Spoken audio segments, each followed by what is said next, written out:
أما بعد فأعوذ بالله من الشيطان الرجيم بسم الله الرحمن الرحيم قال الله تبارك وتعالى في القرآن المجيد والفرقان الحميد قل نهبطوا بعضكم لبعض عدو وَلَكُمْ فِي الْأَرْضِ مُسْتَقَرٌّ وَمَتَاعٌ إِلَىٰ حِينٍ صدق اللہ وصدق الرسول صلی اللہ علیہ وسلم۔ اسٹیج پر تشریف فرما معزز مہمانان کرام اور دیگر شرکاء اور بالخصوص آج کی اس مجلس کو جس نے منعقد کیا ہے جناب محترم شیخ عزیز محمد عاصم انقلابی، میں ان کو سمیع قلب سے مبارکباد پیش کرتا ہوں کہ اس دور میں ارض پاکستان ہے اس کے جو مقاصد ہیں اس کو اجاگر کرنے کے لیے یہ بہت خوبصورت مجلس کو انہوں نے انعقاد کیا ہے۔ میں نے تمہیداً سورہ بقرہ سے آیت مبارکہ کا حصہ تلاوت کیا ہے۔ باری تعالیٰ ارشاد فرما رہے ہیں قُلْ نَهْبِطُوا بَعْضُكُمْ لِبَعْضٍ عَدُوٌّ۔ ایک آپ نے توجہ کرتے مسئلہ فرمایا جب ہم نے حکم صادر فرمایا جب ہم نے حکم دیا کہ تم زمین پر اتر جاؤ، بعضکم لبعض عدو، تم میں سے بعض کے دشمن ہوں گے۔ زمین پر اترنے کے حکم میں نہ صرف انسان شامل تھا بلکہ شیطان بھی شامل تھا۔ گویا کہ انسان کو حق کا لبردار ٹھہرایا گیا اور شیطان کو باطل کا لبردار ٹھہرایا گیا، اور پھر فرمایا وَلَكُمْ فِي الْأَرْضِ مُسْتَقَرٌّ وَمَتَاعٌ إِلَىٰ حِينٍ، اور تمہارے لیے ضرور زمین پہ مستقر بھی ہوگا۔ آج اگر ہم دیکھیں تحریر بیٹھے ہیں، مستقر کا لغوی معنی کریں تو ترجمہ بنتا ہے قیام کا، ٹھہرنے کی جگہ۔ آج جدید ماہرین سماجیات جو ہے وہ لفظ مستقر کو وہ تمام قانونی اور سیاسی حقوق سے تعبیر کر رہے ہیں، وہ تمام لیگل اینڈ پولیٹیکل رائٹ سے تعبیر کر رہے ہیں۔ اور آگے فرمایا متاع الہی، نفع اٹھانے کا ساتھ کیا فرمایا رب تعالیٰ نے؟ الہی، ایک محدود مدت تک ہوگا، یعنی ٹھہرنے کے لیے ہوگا، یہاں سے اقتصاد فیض کرنے کے لیے وہ تمام سیاسی، قانونی اور معاشی اور سماجی حقوق جو ہیں وہ رب تعالیٰ نے پہلے دن سے حضرت آدم علیہ السلام کو ہدیت کر دیے، اور جب بھی جب سب ادا کر دیا گیا اور پھر فرمایا فَإِمَّا يَأْتِيَنَّكُم مِّنِّي هُدًى، جب آپ نے تمہیں زمین پر بھیج دیا ہے تمہیں وہ تمام سیاسی، قانونی اور سماجی اور معاشی حقوق ادا کر دیے ہیں ایک محدود مدت تک الہی، اور پھر فرمایا کہ فَإِمَّا يَأْتِيَنَّكُم مِّنِّي هُدًى۔ قابل توجہ فرمایا جب تمہارے پاس ہماری طرف سے دین آئے گا فَإِمَّا يَأْتِيَنَّكُم مِّنِّي هُدًى، اور پھر تعالیٰ فرمائے جب ہم نے سارے اپنے حقوق پرووائڈ کر دیے تو پھر ہماری طرف سے ایک دین آئے گا، ایک ضابطہ حیات آئے گا، ایک کوڈ آف لائف آئے گا۔ فَإِمَّا يَأْتِيَنَّكُم مِّنِّي هُدًى فَمَن تَبِعَ هُدَايَ فَلَا خَوْفٌ عَلَيْهِمْ وَلَا هُمْ يَحْزَنُونَ، جو کوئی تم میں سے اس کی پیروی کرے گا فرمایا ان سے نہ کوئی خوف ہوگا نہ کوئی غم ہوگا۔ عزیزان محترم، یہ ارض پاکستان جو ایک فکر زمین ہمیں ملا ہے، یہاں سے ہمیں رہنے کے لیے محدود مدت تک رہنے کے لیے قرارگاہ جو ہے وہ ہمیں عطا کی گئی ہے. ایک اور جگہ قرآن مجید سے ہی دلیل ہے، لیکن فرمایا رب تعالیٰ نے وَإِذْ قَالَ مُوسَىٰ لِقَوْمِهِ، جب موسیٰ علیہ السلام نے کہا اپنی قوم سے یا قوم اذکروا نعمت اللہ، اے میری قوم یاد کرو اس نعمت کو جو اللہ نے تم پر عطا کی ہے. وہ نعمت کیا کی؟ فرمایا اذ جاءکم انبیاء، تمہارے اندر میں سے اللہ پاک نے نبیوں کو مبعوث فرمایا ہے.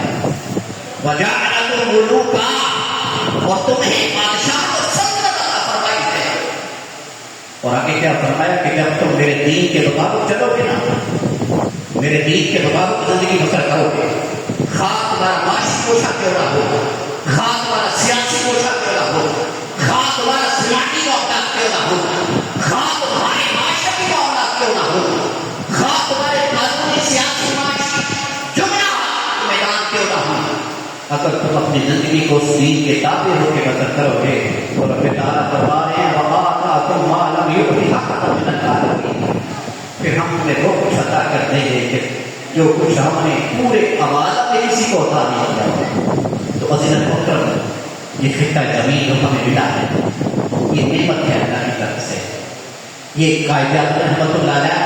کی کاوش ہے، ان کی محنت شاقہ سے ہمیں یہ خطہ زمین ملا ہے.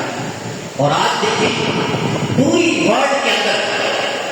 صرف دو ریاستیں ہیں جو نظریاتی بنیاد پر واضح وجود میں ہیں. ایک اسرائیل ہے اور ایک ہے ہمارا ارض پاکستان ہے، پاکستان کی سرزمین ہے جو صرف اور صرف نظریاتی بنیاد پر واضح وجود میں ہیں. اور جس کا مقصد کیا تھا کہ ہم اللہ کے دین اور اس کے قرآن کے تابع ہو کے زندگی بسر کریں گے. اسی لیے تو قائد اعظم رحمۃ اللہ علیہ نے کوئٹے کے اندر خطاب کرتے کہا تھا کہ نوجوانوں ہمارے سامنے ایک مقصد ہونا چاہیے، وہ کیا ہے؟ کام، کام اور کام. علامہ اقبال رحمۃ اللہ علیہ نے نوجوانوں کو جھنجھوڑا کہ تم ہی اس ملک کی بہار تھامنے والے ہو. تو کہا خودی کے زور سے دنیا پہ چھا جا، مقامی رنگوں کو کے آج تو پا جا، رنگے باہر کفی ساتھ نظام کھینچتا تھا. اقبال کہتے ہیں بندے تیرے اس مٹی کے پتلے میں رب تعالیٰ نے ایک پرندہ رکھا ہے روح کا، جس کے سامنے دو چیزیں ہیں، ایک خود یہ محمود ہے اور ایک خود یہ مذموم ہے. اقبال کہتے ہیں بندے ہر بندے کو خلق کر رہے ہیں، اقبال میں شک و سخت کر جہاں سے خشک و تر زیر و زبر کر رہے تیری خدائی بات سے بات میرے بے ذوق سجدوں سے بدل کر. اقبال کہتے ہیں نوجوان تیرے اندر اللہ نے ایک پوری آگ، ایک بامبر ہے، وہ خود یہ محمود جو ہے اس کو اجاگر کر اور اللہ کے دین کے تابع ہو کر اپنا سفر جاری کر. آج نہیں وہ جو پاکستان اللہ کی نعمت ہے جو ہمارے اکابر نے بنایا ہے، بدقسمتی سے ہم اس رستے سے ہٹ گئے ہیں. وہ جو مقاصد تھے کہ اللہ کے دین کے تابع ہو کے زندگی بسر کریں، اس مقاصد کو پھر سے ہم نے پھر سے اس کے ضرور کو ڈالنا ہے، پھر سے اجاگر کرنا ہے اور اپنے نوجوان نسل کو پھر سے. اور یاد رکھیں ہمارے اندر ایک بہت بڑی کمی ہے. وہ کمی کیا ہے؟ یاد رکھیں انقلاب دو طرح سے آتے ہیں. ایک انقلاب ہوتا ہے علمی اور فکری اور تربیتی لحاظ سے. ایک انقلاب کی اہم ہوتی ہے خودی انقلاب، لیکن علمی اور فکری انقلاب جو ہوتا ہے تربیت کے لحاظ سے وہ پائیدار ہوتا ہے.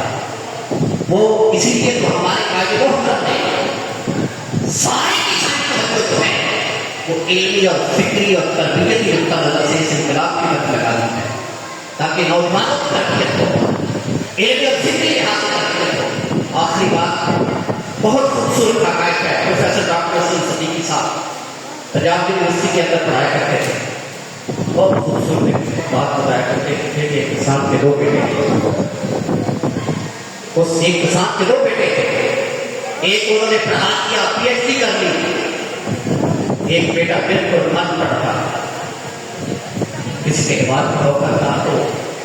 کسان باہر سے آیا ہے باپ، ساتھ اس نے گاس کو اٹھا رکھا ہے اس کٹری کو، باپ کے مزائے بدن یا کمزور سے کسان کے گر پڑتا ہے دروازے پہ آ کے، وہ کٹری نہیں سنبھالی جاتی،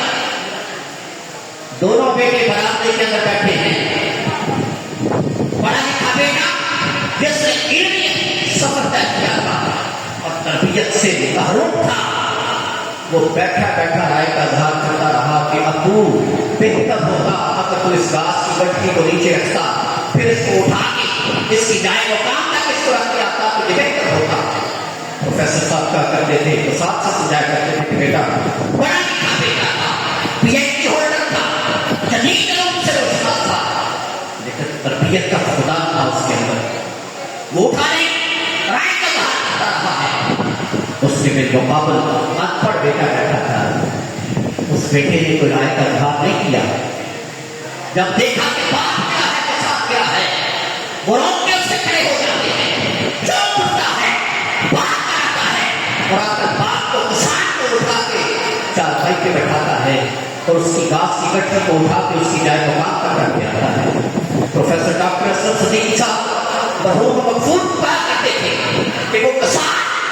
اپنے پڑھے لکھے بیٹے کا بازو پکڑتا ہے اور اپنے گھر کی چھت پہ چڑھتا ہے اور بابا کے پکار کے کہتا ہے کہ لوگوں مجھ سے میرا ایک بڑا بھی لکھا بیٹا لے لو اور اس کے بدلے مجھے 2 ان پڑھ بیٹے دے دو۔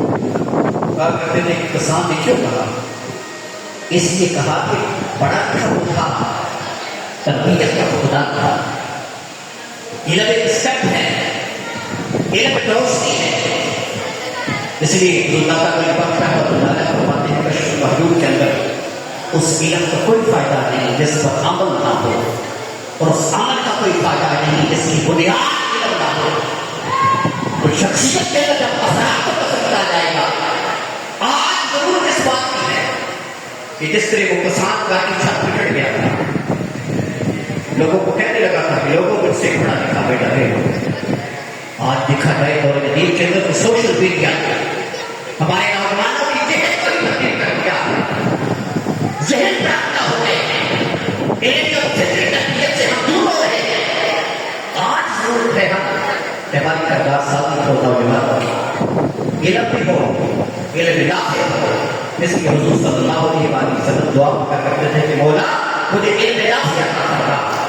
تو عزیزوں مختصر یہ آج کی گفتگو کا بالخص یہ کرنا چاہتا ہوں کہ آئیے عہد کریں کہ آج پاکستان ایک بہت عظیم تحفہ اللہ کی طرف سے ہے، آئیں اس کے اندر عہد وفا کریں اور اپنی تمام تر جو کوششیں ہیں اس کی فلاح کے لیے، اس کو سنوارنے کے لیے وقف کرتے ہیں، کیونکہ یہ ہمارے اکابر نے ہمارے لیے بہت عظیم تحفہ جو ہے ہمیں دیا ہے۔ اقبال کا آخر جو ہے وہ شعر میں آ کر کے